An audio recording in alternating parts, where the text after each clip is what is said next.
কিসের model? Model দিয়ে নাচাবে? ওই মডেল ছাড়া ও কিছু আর জানে না। যে মডেলের অ্যাকাউন্ট ভাড়া নিয়ে বিদেশে টাকা পাচার করেছে, ওই ছাড়া অন্য কোনো মডেল জানে না। ও জানে ডায়মন্ড চেনে, ডায়মন্ড কটা পঞ্চায়েত আছে জানে, কটা রাস্তা জানে, শুধু হেলিকপ্টার ঘুরলে জানা যায়? আর শুধু বলিউড থেকে নায়ক নায়িকা নিয়ে এসে নাচালে হয়? ও জানে কি? আমার বিরুদ্ধে দাঁড়ালো না কেন? সিপিএম আমাকে গালাগালি দেয়, মোহাম্মদ সেলিম, সুজন চক্রবর্তীরা দাঁড়ানো না কেন? বিজেপি আমার বাপ্পাপান্ত করে, বিজেপির কোনো সর্বভারতীয় নেতা, বিজেপির কোনো রাজ্য নেতা, দিলীপ ঘোষ, শুভেন্দু অধিকারী, সুকান্ত মজুমদার দাঁড়ালো না কেন? কার কথায় যাবো? কৈলাসের কথায় দাঁড়ালে আমার পার্টি মনে করলে ওর রাজনৈতিক জন্মের আগে, ওর বায়োলজিক্যাল জন্মের আগে আমি দাঁড়াতাম।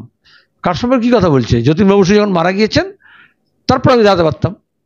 জেনারেশন জানে, ও জেনারেশন চেনে। আর ডায়মন্ডবাড়ি দাঁড়াতে হবে কোথায়? ঠিক হয়েছে, আগে তো ডায়মন্ডকে শুদ্ধ করতে হবে। গঙ্গার জলও শুদ্ধ করবে না ডায়মন্ডকে। এত মস্তানি, গুন্ডামি, চুরি, জোচ্চুরি, ওখানে জমির পর জমি, প্লটের প্লট জমি সব হচ্ছে ওর নামে, বেনামে, ওর কোম্পানির নামে। আর ও দালালরা কিনে রেখেছে। ওখানে চাষবাস হতো, কলকাতা মানুষ ওখান থেকে সবজি খেত, সেই সবজি চাষ এখন হয় না। সেগুলো সব প্রজেক্টের নামে সব পাঁচিল দিয়ে ঘিরে রেখেছে। 4টে বিধানসভা এলাকা। 2.5 বছর বয়স, তখন থেকেও পার্টি করে। মায়ের পেট থেকে করতে পারে। মমতা যা খুশি বলেন। রামকৃষ্ণ পরমহংসদেব বললেন যে টাকা মাটি, মাটি টাকা। ওনার পিসি কি বললেন? যত মাটি তত টাকা। তার মানেটা কি? এই যে আসামে জমিকে মাটি বলে অসমিয়াতে, তার মানে এই যে মাটি কিনে নিচ্ছে বা মাটি তুলে বিক্রি করে দিচ্ছে বা বালি তুলে দিচ্ছে। তো রামকৃষ্ণ পরমহংসদেবের দর্শন আর মমতার দর্শনের মধ্যে কথা তফাৎ বুঝতে পেরেছ? এবং এটা উনি বলেছেন। কেন বললেন? কারণ অভিষেককে এই পাঠটাই দিয়েছেন 2 বছর বয়স থেকে, আর সেই জন্য ওই কাজটাই করছে। যতদিন বিজেপি তৃণমূলের যোগসাজ থাকবে ততক্ষণই এইসব কুকুরের বাচ্চাগুলো বাঘের মতো আচরণ করবে। আর সিপিএম অত্যাচার করলে তাহলে অভিষেকটা রাজনৈতিক জন্ম হতো, তৃণমূলের জন্ম হতো, মমতা ব্যানার্জি মুখ্যমন্ত্রী হতেন। অনেকে এখনো মনে করে যে সিপিএমকে আরো কড়া হাতে এটাকে, এই অপদার্থগুলোকে দমন করা দরকার ছিল। 10 মিনিট যদি সে নির্ভুল বাংলায় বলতে পারে, কোনো কাগজ চিট না দেখে, কোনো প্রম্পট না শুনে। হ্যাঁ, অভিষেককেই বলছি। এটা শুধু মোদী সম্পর্কে বলি না, আমরা অভিষেক সম্পর্কে বলি। তাহলে আমি বুঝবো যে খোকা রাজনীতি করবে, পালাবে। বললে না যে কালীঘাট থেকে শ্রদ্ধানন্দ পার্কে হেলিকপ্টারে গিয়েছেন, কোনো মিডিয়া রিপোর্ট করলো না। শ্রদ্ধানন্দ পার্কে নেমেছেন। এই শ্রদ্ধানন্দ পার্কে নেতাজি সুভাষচন্দ্র বসু আমাদের দেশের মাটিতে শেষ জনসভা করেছেন। স্বাধীনতা আন্দোলনের সময় সবসময় মিটিং হতো। তাহলে সেখানে তারপরে তিনি সেখান থেকে সেই কলকাতা, রাজ্যের মানুষই জানে। কলকাতায় যদি 4 কিলোমিটার যেতে, বেহালায় যেতে, ডায়মন্ডবাড়ি যেতে অভিষেকের হেলিকপ্টার লাগে। আর মমতা ব্যানার্জি শ্রদ্ধানন্দ পার্কে নামছেন হেলিকপ্টারে করে, হেলিপ্যাড তৈরি করে। তো কালীঘাটে যদি থাকেন, সেখানে দাঁড়িয়ে যেখান থেকে যে চুলো থেকে আসুন।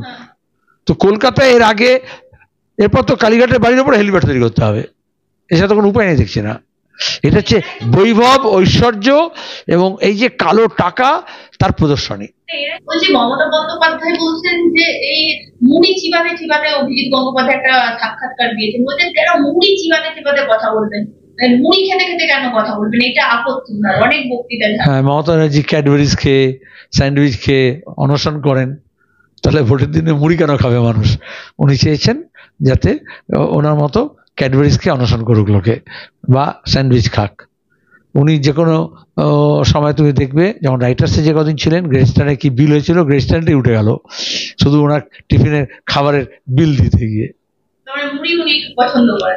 অথচ সেই সাংবাদিকগুলো এখন জিজ্ঞেস করো যারা মমতা ইমেজ তৈরি করার জন্য বলেছিল, উনি ঝোলার মধ্যে মুড়ি কৌটো রাখেন আর সেই দিয়ে তার দিন চলে যায়।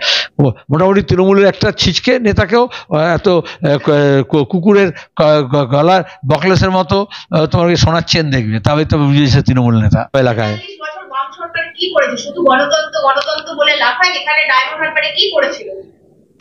ও জানে ডায়মন্ডবাড়ি চেনে, ডায়মন্ডবাড়ি কটা পঞ্চায়েত আছে জানে, কটা রাস্তা জানে, শুধু হেলিকপ্টার ঘুরলে জানা যায়? আর শুধু বলিউড থেকে নায়ক নায়িকা নিয়ে এসে নাচালে হয়? ও জানে কি? প্রথমত ও জানা দরকার এই যে হাইওয়ে হয়েছে এরা, যেটা হুগলি ব্রিজ থেকে আর কাকদ্বীপ পর্যন্ত ন্যাশনাল হাইওয়ে, এটা মোহাম্মদ সেলিম যখন ট্যুরিজম ট্রান্সপোর্টের চেয়ারম্যান ছিল তখন দাঁড়িয়ে আমরা এই প্রজেক্টটা করি। প্রস্তাব করি এবং ইউপিএ 1 সরকারে আসার পরে ওটা হাইওয়ে হয়। তারপরে শোনো, হাইওয়ের পরে আমাদের প্রজেক্ট ছিল যেরকম ব্যাংককে আছে, অন্যান্য জায়গা আছে, যেহেতু এটা চওড়া করা যাবে না, এই জন্য ওটাকে 4 লেনিং না করে 8 লেনিং না করে ওটাকে ডাবল লেয়ার করতে হবে, যাতে ওপরে গাড়ি যাবে নিচে গাড়ি যাবে। কিন্তু ওনার পিসি জোর করে বললেন, আমরা লাইট রেলওয়ে প্রজেক্ট করেছিলাম বামফ্রন্ট আমলে, যে না জোকার মেট্রো রেল হবে, এবং ধর্মতলা পর্যন্ত এখন আসা ঠিক নেই, কিন্তু তারপরে দাঁড়িয়ে ওই ডাবল লেনিংটা হলো না, ডাবল লেয়ারটা হলো না। তাহলে এতদিনে ওইখানে দাঁড়িয়ে গোটা প্রজেক্টটা ডায়মন্ড পর্যন্ত এটা হচ্ছে নিচু এবং ওপরে দোতলা রাস্তা হওয়ার কথা, দেশের মধ্যে ইউনিক। 2, আমাদের ডিপসি পোর্ট হওয়ার কথা ছিল। কলকাতা পরে হলদিয়া হয়েছে, হলদিয়ার পরে সানহেডের থেকে আরো ভেতরে। আজ পর্যন্ত কেন হলো না? গত 12 বছরে 14 বছর 20 বছর চলে গেল।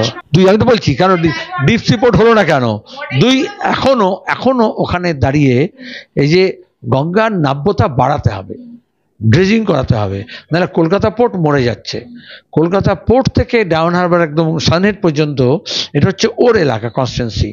তাহলে কেন এটা নাব্যতা হচ্ছে না নদীর? ন্যাশনাল ওয়াটারওয়েজ প্রজেক্টের 1 নম্বর হচ্ছে এটা। এখন লুটপাট করে পিসি ভাইপো ফলতা স্পেশাল ইকোনমিক জোনটা তুলে দিল। কটা কারখানা আছে এখন? ওর পিছনে অনেকজন লেগেছে, মমতা বন্দ্যোপাধ্যায় বলছেন ওর সব জবাব দেবে। ও অনেকে পেছনে লেগেছিল, আইএফবিতে তুমি জানো ইলেকট্রাল বন্ডের টাকা জোর করে দিয়েছিল এবং তোমরাও খবর করেছিলে, যার ফলে তোমার কি ওখান থেকে কারখানাগুলো সব উঠে যাচ্ছে।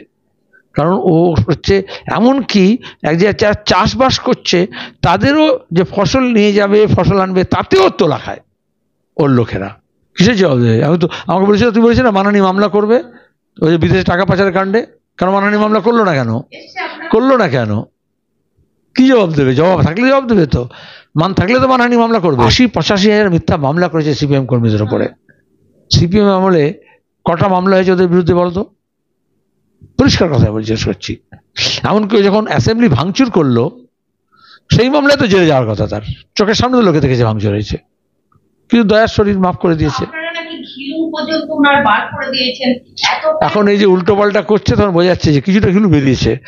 আগে বিশ্বাস করতাম না, কিন্তু ওনার কথাবার্তা দিয়ে বোঝা গেছে ওনার ঘিলু বেরোলো, যে কিন্তু সিপিএম মারে নয়, মানে ওই ঘিলু আর বরদাস্ত করতে পারছে না, যে যাদের কোনো গ্রে মেটেরিয়াল থাকতো তার মাথার মধ্যে, এই আবল তাবলটা বরদাস্ত করতে পারছে না, এগুলো গলে বেরিয়ে গেছে। এটা অহমিকা, এগুলোকে বলে আস্পর্ধা নয়, অহমিকা বা আহম্মকপানা।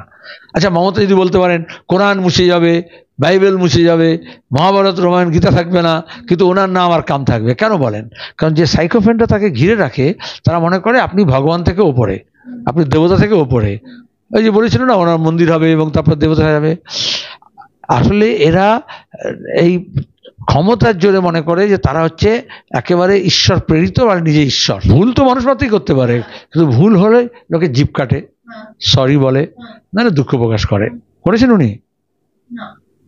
ও দুঃখ প্রকাশ করেন, বলছে এটা নিয়ে কেন বহিষ্কার করছে সবাই, এবং কত বড় আস্পর্ধা। বলছে উনি তো অন্য ধর্মদের সম্পর্কে বলেছেন, তারা তো কিছু বলছে না, মুসলমানরা কেন বলছে? এ হচ্ছে ফিরাদ হাকিম, এটা তো সাইকোফ্যান্ট। हम उस शख्स को आदमी भी नहीं मानते जमाना लगी है जिसे खुदा बनाने को। যে মানুষ হলো না তাকে ঈশ্বর বানাচ্ছে, এটাই তো দুর্ভাগ্য। না, অভিষেক বন্দ্যোপাধ্যায় যেভাবে টাকা নেই, বাড়ি নেই, গাড়ি নেই, সবকিছুই তো নেই, সেক্ষেত্রে দেখা গেল ডায়মন্ড হারবারে ঝড় দেখতে 8,000 টাকার গেঞ্জি, সেটা নিয়েও প্রচুর ট্রোল হয়েছে। গেঞ্জি পড়তেই পারে, কিন্তু আচ্ছা একটা রিলিফে যাচ্ছে টোটোতে ছবি তোলার জন্য, কিন্তু চারপাশে তোমার 28টা কমেন্টও তাকে ঘিরে রেখেছে, তো মানুষের সঙ্গে কথা হবে কি করে?